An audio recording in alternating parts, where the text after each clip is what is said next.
والذین یکنزون الذهب والفضة ولا ينفقونها في سبيل الله فبشرهم بعذاب علیم یوم یحمى علیہا فی نار جہنم فتکوی بها جباہهم وجنوبهم وظہورهم ھذا ما کنزتم لانفسکم فذوقوا ما کنتم تکنزون۔ معزز سامعین گرامی قدر، صبح خطبہ جمعہ میں آپ کے سامنے اس بات کو رکھا تھا کہ صحابہ کا بھی امت کا بھی اس بات کے اوپر اجماع ہے کہ زکوٰۃ اور نماز میں کوئی فرق نہیں، اور ایک بندہ اگر نماز ہی نہیں پڑھتا تو پھر شاید اس کو اس مثال سے کوئی بات سمجھ نہ آئے۔ زکوٰۃ اور نماز میں فرضیت کے اعتبار سے کوئی فرق نہیں۔ بنی الاسلام علی خمس کے اندر نماز کو ادا کرنا جیسے شامل ہے، اسی طرح زکوٰۃ کو ادا کرنا بھی شامل ہے۔ بغیر نماز جس طرح زکوٰۃ دینے کا کوئی فائدہ نہیں، اس طرح بغیر زکوٰۃ نماز پڑھنے کا بھی کوئی فائدہ نہیں۔ میں آپ کو ایک بات کہنا چاہتا ہوں، اور بعض لوگ یہ سمجھتے ہیں کہ مولوی بڑی سخت باتیں کرتے ہیں، لیکن یہ بات حقیقت ہے، اور اگر موقع آیا انشاءاللہ اس سال رمضان کے اندر اس بات کو مفصل انداز میں بیان کریں گے۔ یہ کوئی لگی لپٹی اور سمیٹ کے اور نرم گفتگو کر کے شریعت کے اصول نہیں بدلتے۔ نرم مزاجی رویوں میں ہونی چاہیے، اخلاقیات رویوں میں ہونا چاہیے، معاملات میں ہونا چاہیے، لیکن کیا نرمی کی وجہ سے دین کے بنیادی عقائد بدل جائیں گے؟ ایک بندہ بے نمازی ہے اور اس کا عقیدہ نماز پڑھے بغیر بھی میں مسلمان ہوں، تو اجماع امت ہے، اس کا اسلام سے کوئی تعلق نہیں۔ یہ لوگوں کو شاید بات تلخ لگتی ہے۔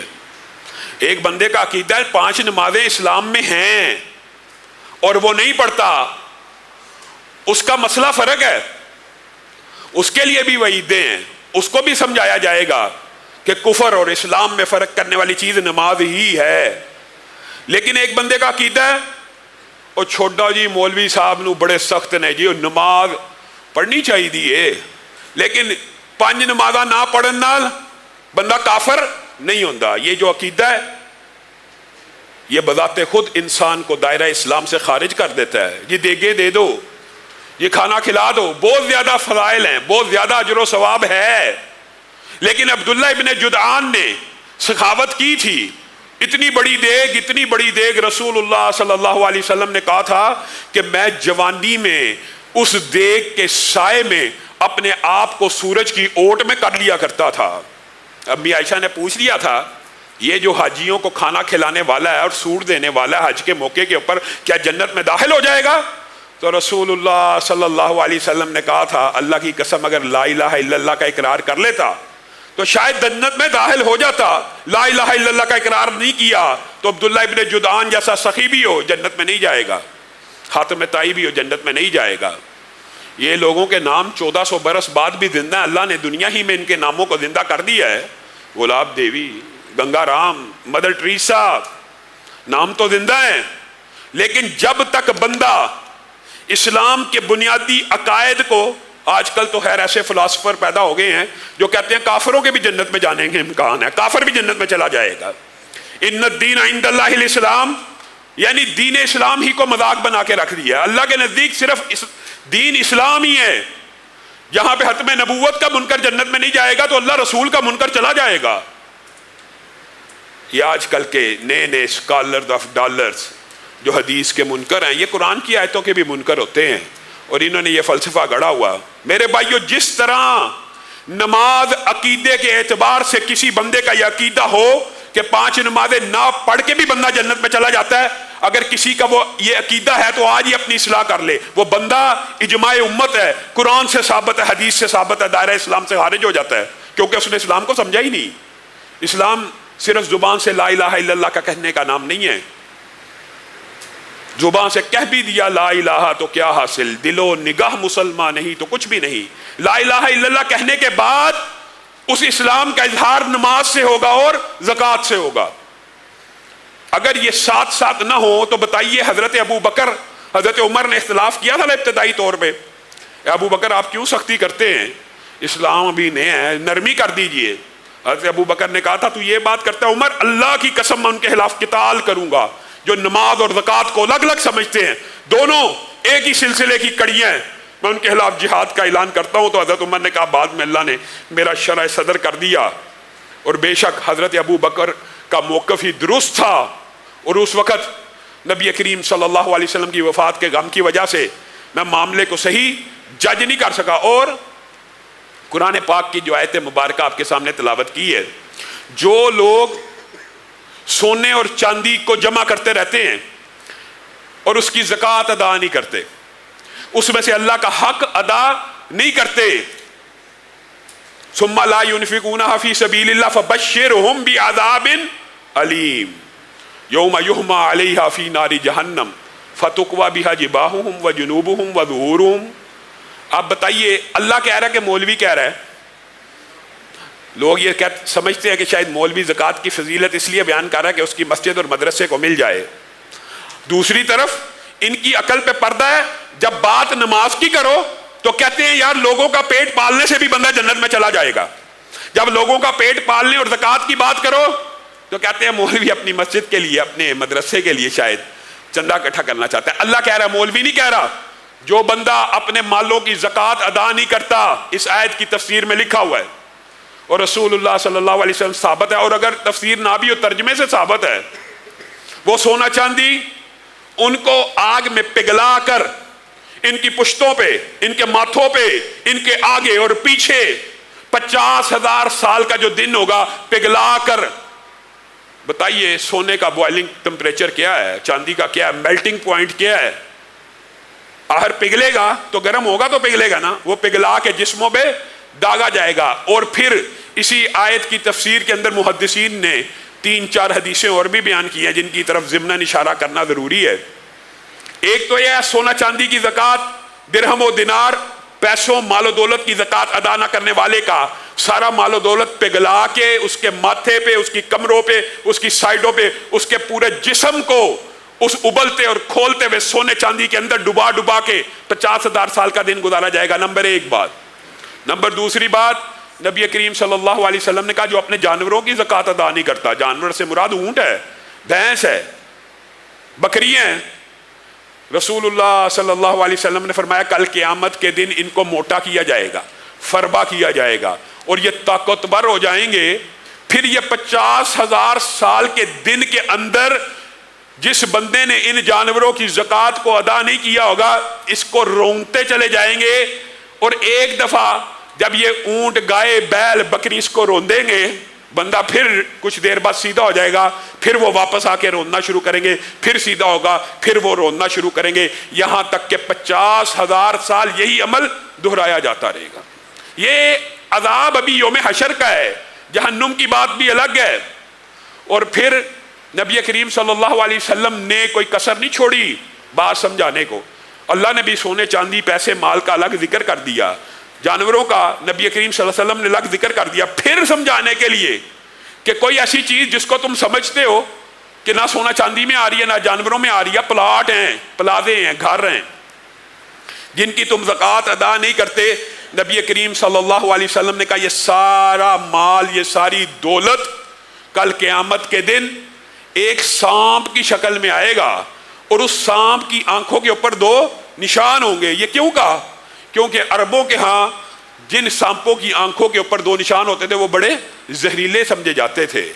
ہاں یہ وہی سانپ ہیں کہ جن کے بارے میں حدیث میں آتا ہے کہ ایک مرتبہ بھی اگر ڈس لے, ایک مرتبہ بھی, تو 40 برس اس کی تکلیف, اس کی سوجن, اس کا احساس جسم سے نہیں جائے گا. یہ ایسے ایسے سانپ ہیں کہ جو زمین کی پشت کے اوپر اگر آ جائیں اور ایک سانس, صرف ایک سانس زمین کے اوپر لے لیں تو قیامت تک زمین کے اوپر سبزہ نہیں اگے گا. یہ سانپ انسان کے گلے کے اندر چکر کاٹ کے انسان کے منہ کے سامنے آئیں گے اور انسان کے منہ کے اوپر کاٹیں گے. اور باچھوں کا لفظ حدیث میں موجود ہے, جیسے آپ جانور کے منہ کے اوپر لگام نہیں لگاتے گھوڑے کے اوپر, ویسے انسان کے جبڑوں کو چمٹ جائے گا اور کہے گا میں تیرا مال ہوں جو تو نے اللہ ہی کی طرف سے حاصل کیا تھا اور اللہ ہی کے حق کو ادا نہیں تھا کیا. اللہ کو حق کو, اللہ کا دیا ہوا مال, اور اسی کو ادا نہ کرنا ہیلے بہانوں سے, مختلف رستوں سے۔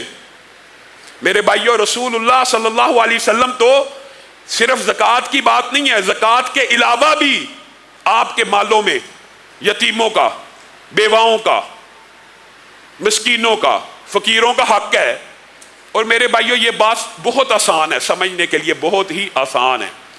رسول اللہ صلی اللہ علیہ وسلم نے کہا، جس نے اپنی بیوی کے منہ میں لقمہ ڈالا، جس نے اپنی بیٹی کے منہ میں لقمہ ڈالا، بیٹی کس کی ہے؟ تیری ہے، تو نے 3 بیٹیوں کے منہ میں لقمہ ڈالا تو کل جنت میں داخل ہو جائے گا۔ صحابہ نے کہا 3 نہ ہو، تو کہا 2 کو بھی اگر کھلائے گا، پلائے گا، پرورش کرے گا، جنت میں داخل ہو جائے گا۔ کہا اگر 2 بھی نہ ہو، کہا 1 کو ہی۔ کس کی بیٹی؟ اپنی بیٹی۔ اس کے منہ میں لقمہ ڈالنا، اس کو کھلانا پلانا باعث دخول جنت ہے۔ تو غریبوں کی بیٹیاں، مسکینوں کی بیٹیاں، بیوائیں، طلاق یافتہ، معاشرے کی وہ غریب عورتیں جو لقموں کو ترس رہی ہیں، ان کے منہ میں ڈالنے کا اجر و ثواب کتنا ہوگا؟ اپنی بیٹیوں کے منہ میں، اپنی بیوی کے منہ میں ڈالنے کا ثواب، اپنے بچوں کے منہ میں ڈالنے کا ثواب یہ ہے۔ میرے بھائیو، بات کو مزید آسان کیجئے۔ حدیث سب نے سنی ہوئی ہے، سب کو یاد ہے۔ ایک کتا کنویں کے کنارے میں پیاسا بیٹھا ہوا ہے، پیاسا بیٹھا ہوا ہے۔ کون؟ ایک کتا، انسان نہیں۔ ایک بندے کو پیاس لگی، اس نے پانی پیا، باہر نکلا، دیکھا کتا ہانپ رہا ہے۔ کہنے لگا او ہو، خیال آیا اس کو بھی شاید پیاس کی اسی شدت نے تنگ کیا جس شدت کی وجہ سے میں کنویں میں اترا تھا، دوبارہ اتر گیا۔ اپنے جراب میں، اپنے موزے میں پانی بھر کے لایا، کتے کو پلا دیا۔ رسول اللہ صلی اللہ علیہ وسلم نے کہا اس کی نیت اتنی خالص تھی، اللہ کی مخلوق کی خدمت کرنے کی، ایک کتے کو پانی پلانے کی وجہ سے جنت میں داخل ہو گیا۔ اگر کتے کو پانی پلانے سے بندہ جنت میں داخل ہو جاتا ہے، اللہ تعالیٰ ان لوگوں کو جزائے خیر دے جو نمازیوں کے لیے پانی کا انتظام کرتے ہیں، جو لوگوں کے لیے پانی کا انتظام کرتے ہیں، جو لوگوں کو پانی پلانے کے لیے سبیلیں لگاتے ہیں، جو لوگوں کے لیے فلٹر پلانٹ لگاتے ہیں، جو لوگوں کو، عوام کو، انسان کو، اشرف المخلوقات کو پانی پلاتا ہے۔ اگر کتے کو پانی پلانے والا جنتی ہے تو انسان کو پلانے والا جنتی نہیں ہوگا۔ رسول اللہ صلی اللہ علیہ وسلم ایک دن گھر آئے، امی عائشہ نے کہا اے اللہ کے رسول، آج ایک عجیب ماجرا ہوا۔ ایک ماں آئی تھی، اس کے پاس 2 بیٹیاں تھیں، میں نے 2 کھجوریں اس کو دی، اس نے ایک بیٹی کو دے دی اور دوسری کو دے دی۔ اور اس حدیث کی متعدد سندیں اور متعدد الفاظ ہیں، مفہوم آپ کے سامنے رکھ رہا ہوں۔ کہا ایک اس کو تھما دی، ایک اس کو تھما دی، تیسری خود کھانے لگی۔ اتنی دیر میں دونوں بچیوں نے اپنی اپنی کھجور ختم کر دی۔ اب وہ پھر اپنی ماں کی طرف دیکھ رہی ہیں، تو ماں نے جو کھجور اپنے لیے رکھی تھی اس کو بھی 2 ٹکڑوں میں تقسیم کیا، ایک بیٹی کے منہ میں ڈال دی، دوسری بیٹی کے منہ میں ڈال دی، خود بھوک اور پیاس کاٹ لی۔ رسول اللہ صلی اللہ علیہ وسلم کی دل کی کیفیت بدل گئی۔ ظاہر ہے رسول اللہ تب بھی بولتے ہیں جب آسمان سے وحی آتی ہے۔ رسول اللہ صلی اللہ علیہ وسلم نے کہا عائشہ تجھے خبر ہے؟ جی کیا؟ اللہ کے رسول، اس عورت کو اس عمل کی وجہ سے اللہ نے جنت میں داخل کر دیا۔ اپنی بیٹیوں کو کھلانے کی وجہ سے بندہ جنت میں داخل ہو جاتا ہے تو لوگوں کی یتیم بچیوں کی کفالت کرنے سے نہیں داخل ہوگا۔ یہاں پہ ایک اور نقطے کی بات ہے، ضمنی طور پہ آئی ہے تو یہ بھی سمجھ لیجئے۔ اگر کھجور کے 3 ٹکڑے کھلانے کی وجہ سے وہ عورت جنت میں چلی گئی تو جس ماں عائشہ نے یہ 3 کھجوریں دی ہیں ان کا اجر و ثواب کیا ہوگا؟ آپ نے نیکیوں کے یہ چھوٹے چھوٹے کام، رسول اللہ صلی اللہ علیہ وسلم نے ویسے نہیں کہہ دیا تھا۔ اللہ دائیں ہاتھ سے صدقے کو قبول کرتا ہے اور اس کی نشو و نما ایسے کرتا ہے کہ خلوص نیت سے ایک کھجور بھی اللہ کی بارگاہ میں دی ہو، احد پہاڑ جتنی پاؤ گے، کل قیامت کے دن حیران و ششدر رہ جاؤ گے۔ اتنی بڑی نیکی یاد کوئی نہیں، تمہیں یاد نہیں، تمہارے رب کو یاد ہے۔ یہ وہی کھجور ہے جو اللہ کے لیے کسی روزے دار کو افطار کے لیے دی تھی، کسی بھوکے کے منہ میں ڈالی تھی۔ میرے بھائیو، آج ہم اللہ کے عطا کردہ مال کے اندر سے اللہ ہی کا حق ادا کرنے سے کتراتے ہیں۔ لوگ سوال کرتے ہیں، حیران ہو جاتا ہے بندہ، زکوٰۃ سے بچنے کے لیے ہیلے بہانے۔ میرے بھائیو، یہ مسئلے انشاءاللہ اس حوالے سے جو فضائل کے واقعات ہیں وہ آپ کے سامنے تفصیل سے رکھیں گے، لیکن یہ مسئلہ سمجھنا نہایت ضروری ہے۔ لاما صاحب میں نے 2 پلاٹ خریدے ہوئے ہیں، ایک پلاٹ کے اوپر گھر بنانا چاہتا ہوں ذاتی، دوسرا پلاٹ اس لیے رکھا ہوا ہے وہ اس کی کنسٹرکشن میں کام آئے گا، ہمیں فتویٰ ملا ہے دونوں کے اوپر زکوٰۃ نہیں لگتی۔ سبحان اللہ، سبحان اللہ۔ جس پلاٹ کے اوپر گھر بنانا ہے وہ تیرا گھر ہے، وہ تو زکوٰۃ سے مستثنا ہو گیا، لیکن جس پلاٹ کی سیونگ سے تو گھر بنا رہا ہے اگر اس پہ بھی زکوٰۃ نہیں ہے تو زکوٰۃ پھر اسلام میں کس مال کے اوپر ہے؟ زکوٰۃ ہوتی سیونگ کے اوپر ہے، زکوٰۃ ہوتی ہی سیونگ کے اوپر ہے۔ بنیادی فلسفہ زکوٰۃ کا سمجھ لیجئے، مال تجارت، مال برائے فروخت، کیش ان ہینڈ اور سیونگ، 2 پلاٹ اگر اس نیت سے رکھے ہوں کہ 2 گھر بناؤں گا اپنی ذات کے لیے تو زکوٰۃ سے مستثنا ہو سکتے ہیں، لیکن ایک پلاٹ خریدا گھر بنانے کے لیے اور دوسرا اس کے اوپر لگانے کے لیے، دونوں زکوٰۃ سے مستثنا نہیں ہو سکتے۔ جو بنانے کے لیے رکھا ہوا، اور یہ بھی بات یاد رکھیے، لوگ پھر عجیب و غریب آگے سوال کرتے ہیں، جی پلاٹ زکوٰۃ سے مستثنا ہو گیا، جو گھر کی نیت سے بنانا ہے، میں نے 1 کروڑ روپیہ رکھا ہوا ہے گھر بنانے کی نیت سے، گھر بنانے کی نیت سے تیرے پاس جنس کے اندر جنس کی تبدیلی سے بعض اوقات احکامات بدل جاتے ہیں۔ اگر گھر ذاتی بنانے کے لیے بھی 1 کروڑ رکھا ہوا ہے تو وہ زکوٰۃ سے مستثنا نہیں ہے، اس کے اوپر بھی زکوٰۃ ادا کرنی ہوگی، وہ سیونگ ہے۔ یہ عجیب و غریب فتوے مارکیٹ میں، اب پھر بندہ اس بندے کا کیا نام لے؟ آگے لوگ کہتے ہیں آپ ہر وقت گامدی صاحب کو کہتے رہتے ہیں، جو کہتا ہے روزہ بھی گرمیوں میں نہ رکھو، پھر اس کو کچھ بندہ کہے نا، پیپر آ جائیں، امتحان آ جائیں تو روزے اگلے سال رکھ لیے جائیں۔ یہ اسلام کا مذاق نہیں ہے تو کیا ہے؟ میرے بھائیو، زکوٰۃ ہر سیونگ کے اوپر ہے، ہر کیش ان ہینڈ کے اوپر ہے۔ ہاں جو باتیں درست ہیں اس کا اقرار ہے، وہ لوگوں کے لیے اللہ نے آسانیاں دی ہیں، اور یہ بات کوئی مشکل بات نہیں ہے۔ ایک بندہ کاروبار پلاٹوں کا کرتا ہے، وہ بیچتا ہی پلاٹ ہے، ایک بندہ بیچتا ہی گھر بنا بنا کے، پلاٹ خریدتا ہے، گھر بناتا ہے، بیچ دیتا ہے۔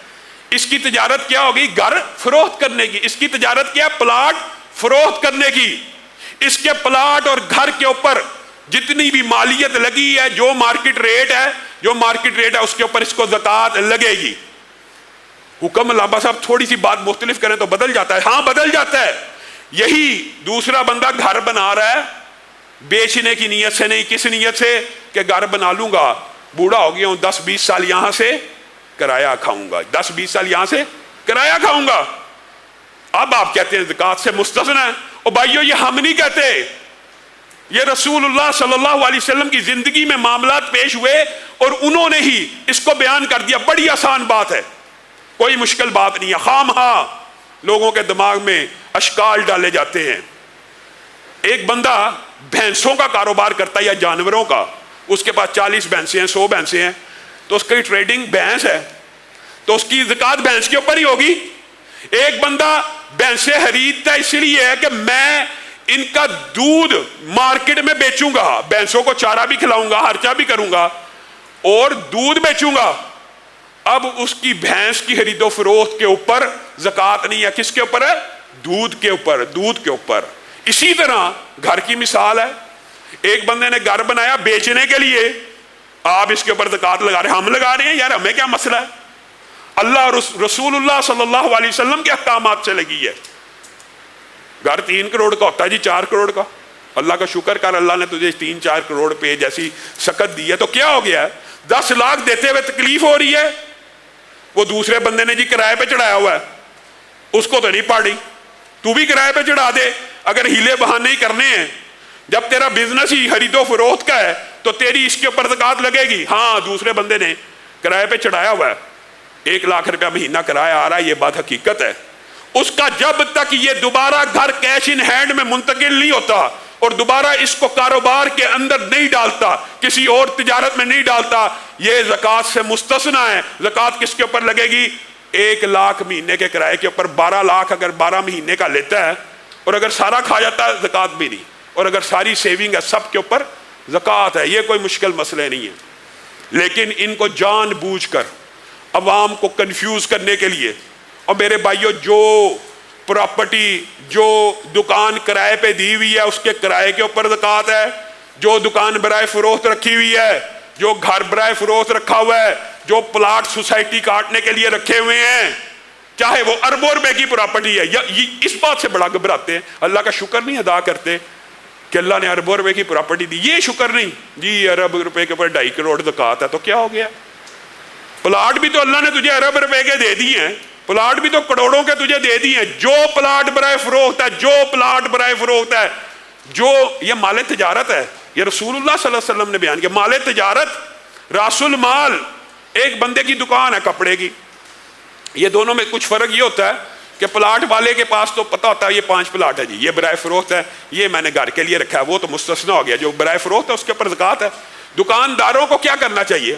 مال تجارت، دکان کے اندر 1 کروڑ کا مال پڑا ہے، سارے کے سارے کی زکوٰۃ ہے، جتنا کاروباری سرکل کے اندر پیسہ ہے اس کے اوپر زکوٰۃ ہے، جتنی گرائی آنی ہے، یہ بھی یاد رکھیے، یہ بھی لوگ پورا ماہ رمضان میں مسئلہ پوچھتے رہتے ہیں، بات اس طرف چل پڑی ہے تو اس بات کو ہم مکمل کرتے ہیں۔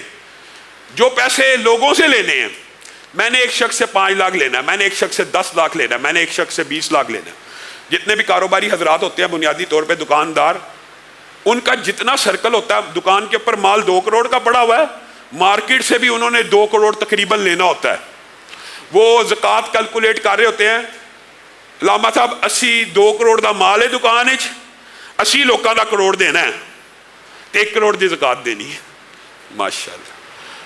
جو 2 کروڑ روپیہ لینا ہے اس میں سے میکسیمم 10-20 لاکھ کی گرائی مر جائے گی۔ ہاں، یہ اللہ نے سہولت دی ہے کہ جو پیسے لینے والے ہوں، جن کے بارے میں امید ہو آ رہے ہیں، ان کی زکوٰۃ بندہ ادا کرتا رہے، انشاءاللہ آ جائیں گے۔ ہاں، جن کے بارے میں یقین ہو کہ یہ نہیں آنے، اس کی زکوٰۃ چاہے ادا نہ کرے۔